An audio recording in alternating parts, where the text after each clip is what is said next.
Okay, it's all you. Okay, you can start. Okay. Hello class, my name is Mary Weeks and my TOK presentation is going to be titled Society's Impact on Individuals' Actions and Beliefs. So here's a video for my real life situation.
Okay, that's enough of that.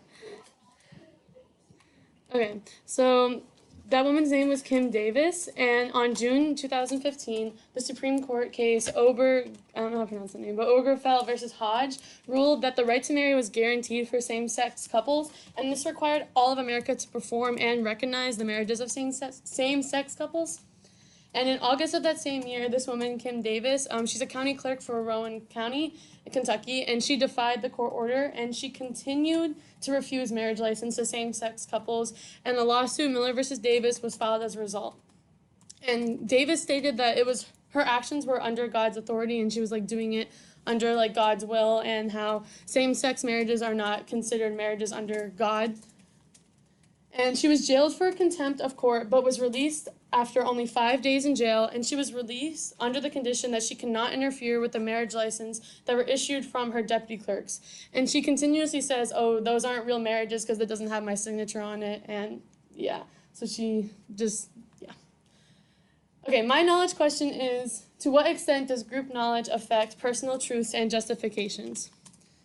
And so here are a few definitions I want to go over. So the legal definition of marriage is the legal union of two people as partners in a personal relationship, and since 2015, same-sex couples have been included.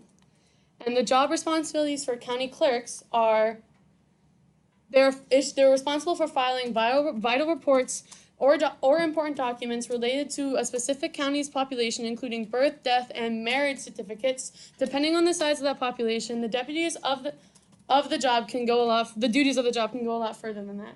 So it is her job, her job responsibilities is to file these marriage certificates, and she is basically not doing her job because she doesn't believe that same-sex couples are real couples because of her religion. So how does my real life situation relate to my knowledge question? So Davis comes from a religious background, because she says that it's under God's authority. And religion is a group knowledge, as religion is a group of individuals coming together to worship a superhuman controlling power, especially to a personal God or gods.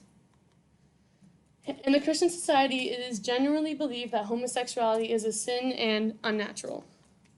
And group knowledge affected Davis's knowledge, i.e. gay couples aren't real relationships, so they should not be married legally should not be married. Her reasoning and justification was affected by her religious background, and she refused to do her job as a result of her religious background. So let's have some discussion. How is group knowledge quality, and how is it not quality? What are some ways that it's quality and not quality? It's not quality because it is susceptible to confirmation bias, in which if everyone around you has the same opinion, then you're like, yeah, it must be right. Exactly, yeah. And how is it quality? Anyone? At the same time, I feel like if it's not just you who thinks that, then which is other people who believe that knowledge, then it's quality. Mm-hmm. Exactly. So it goes both ways. So I have two main arguments. Argument one is that shared knowledge is beneficial to personal truths and justifications. And argument 2 is shared knowledge hinders personal truths and justifications. So for my first argument, shared knowledge is beneficial. Shared knowledge can shed light on pressing issues. So if any of you guys have Twitter, 4Ocean has been very popular recently. They are an organization that was founded because of the awareness for all the plastic that's in our ocean. And they go around to oceans and they take these huge nets and they get all the plastic in our ocean. And so because of the shared knowledge and the awareness of all the plastic in our ocean, this organization was formed.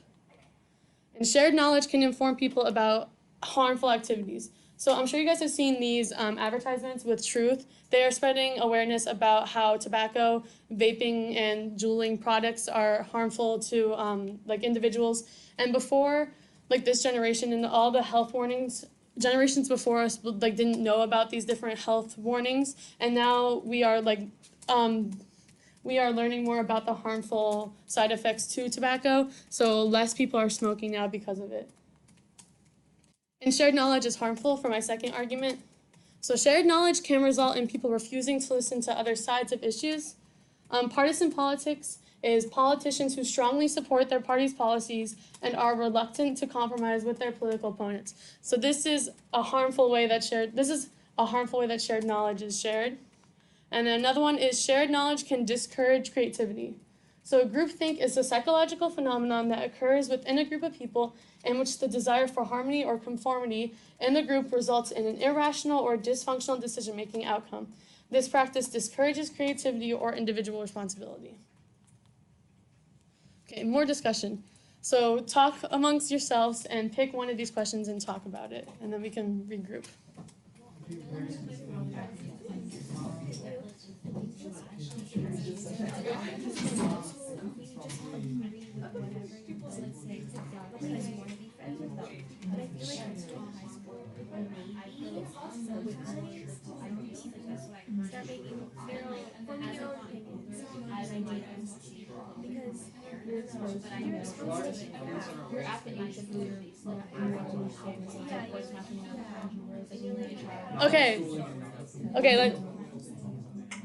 Okay.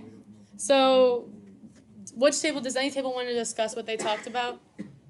Kelly? So we kind of talked about how living in the Marshall community affected us, and for me, I think the classes I'm taking are IB classes, and so the people that I'm around are all really smart, and we all do different extracurriculars and stuff like that. So it's kind of holding ourselves to a higher standard, and I think with that we also feel a bit more self-conscious because the area is so motivated and driven, and we're all really smart, and so it's hard to get out of that mentality and think that you're not such a little fish if you look at the big picture.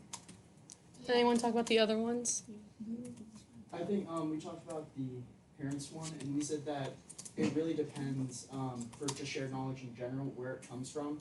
If it comes from someone like your parents, it may have a larger effect on you because you trust them more. Exactly. And then opposingly to if the shared knowledge comes from some Joe Schmo in some random area, you're not going to trust the knowledge as much, and it's not going to have as great of an impact on you. So basically what you're saying is the more that you trust someone, the more that you respect people, you're more likely to agree with their shared knowledge? Yeah, specifically more on respect, because I think that with experts too, a lot of what they come up with becomes shared knowledge, and because we trust them so much, it's valuable. So I have three main perspectives. One is religion, culture, and gender. So for my first perspective, religions can affect individuals' knowledge, and I have an example, the Alabama abortion law. I'm sure all of you have heard of this. So the Alabama Governor, Kay Ivey, signed the Alabama Human Life Protection Act, and she cited the bill as a powerful testament to Alabamians' deeply held, this is a direct quote, deeply held belief that every life is precious and that every life is a sacred gift from God. So her religion had an influence on her to pass the Abortion Act. And I just want to point out that in the Constitution, Thomas Jefferson says that Congress shall make no law respecting an establishment of religion or prohibiting the free exercise thereof. So separation of church and state, basically, and she obviously did not do this. So her religion and her views, because of her religion, affected the way that she did her job. Okay, perspective 2, culture. So a culture of a society can affect the individual beliefs. So in my example, 4 in Chinese culture is unlucky. So Chinese individuals avoid dates and groups of 4s. So this in Chinese is si, and it means death. This in Chinese is si, and it means 4. So the tones are different, but the word itself is the same. That's why they avoid like groups of 4 and the number 4, because they like associate it with death. And my last perspective is gender. So gender can affect individuals' bias on certain issues. My example is the Me Too and the Time's Up movement. So the Me Too movement is a movement against sexual harassment and sexual assault. And the Time's Up movement was sparked as a result of Me Too, and it focuses on the entertainment industry, like sexual harassment and sexual assault. So if you look up Me Too and Time's Up, it's mostly women who are speaking out about it. While there are some men, I'm not like saying it's just women, but it is mostly women who speak out about it. And this is because 1 in 5 women will be raped at some point in their lives, while only 1 in 71 men will be raped at some point in their lives. And 91% of the victims of rape and sexual assault are female, while only 9% are male. So because women are more likely to be sexually assaulted or sexually harassed, we like unconsciously have more bias towards issues like this because it affects us more. So another discussion. Pick one of these 3 and talk about it with your groups.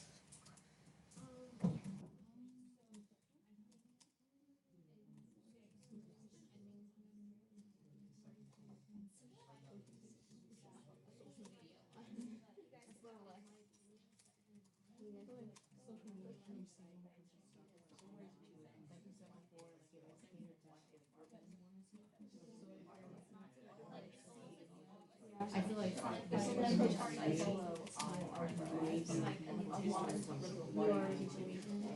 I get that because like even on like your explore page on Instagram, it's like it takes like data from like the posts you've liked and everything. So when you're scrolling through like the explore page, it's showing you posts that they think that you wear. So if you're more liberal, they're not going to show you.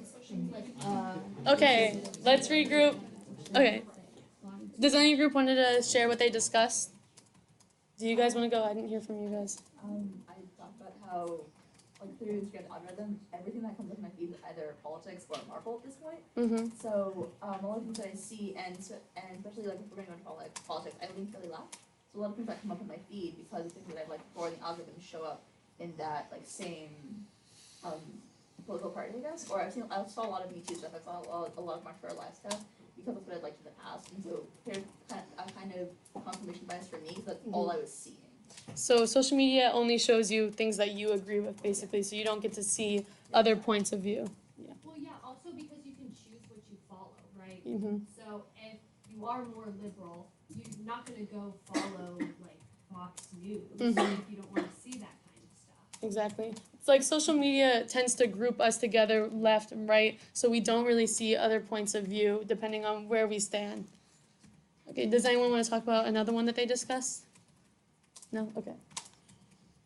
Okay, I was going to watch this, but I don't have a lot of time. So, I'm sure you all know Kendall Jenner, at the end of last year, she became the new spokesperson for Proactive. And like in that ad that I just skipped, she's like, oh, Proactive is life-changing. It helped me. It saved my life. Now I don't have any acne. I'm confident about myself. And it's all because of Proactive. Like basically that. But while Jenner says that Proactive was the reason her skin cleared up, she was seeing a professional dermatologist, Christy Kidd, and she has come out and talked about the expensive treatments and other products that Kendall Jenner was using to help clear her skin. So it wasn't just Proactive, it was like a whole bunch of professional help as well. Okay, so discussion. How did Proactive's choice to make Jenner the new spokesperson benefit the general public's personal knowledge? And did it even or did it hinder it? Well, I mean, everybody knows, not everybody, but like Kendall Jenner is like a very known person. So if they like a girl who like looks up to her and sees that Kendall Jenner has like flawless skin and they know that she's using Proactive, they're obviously gonna want to buy Proactive. So therefore, it's gonna improve Proactive sales. Exactly. So why do we trust the celebrity endorsements and celebrities in general, and how can this be harmful?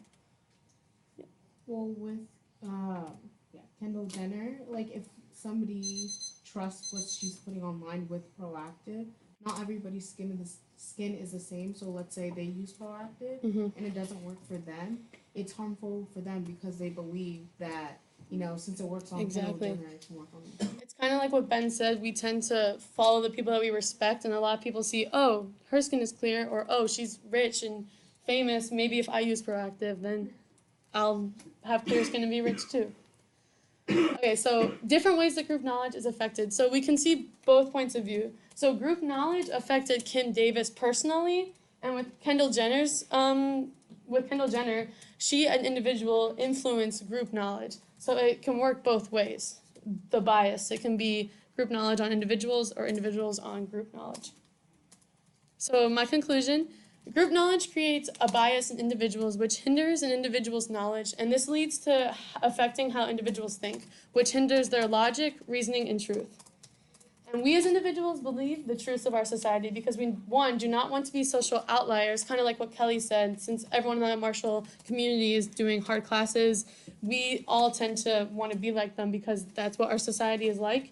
And we also respect our elders and our leaders and our gods, whether religious, science, or government, so we follow their knowledge and their accepted knowledge. And yeah, that's it.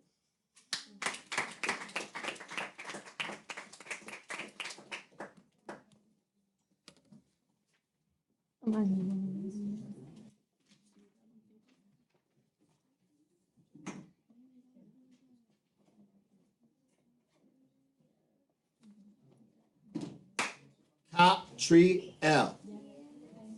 Vamanos. Muchacha. Where's your name? What do I click? Oh. Click your name. Yeah. And then hit present. In a second, you're going to play with the clicker. See if it works for you.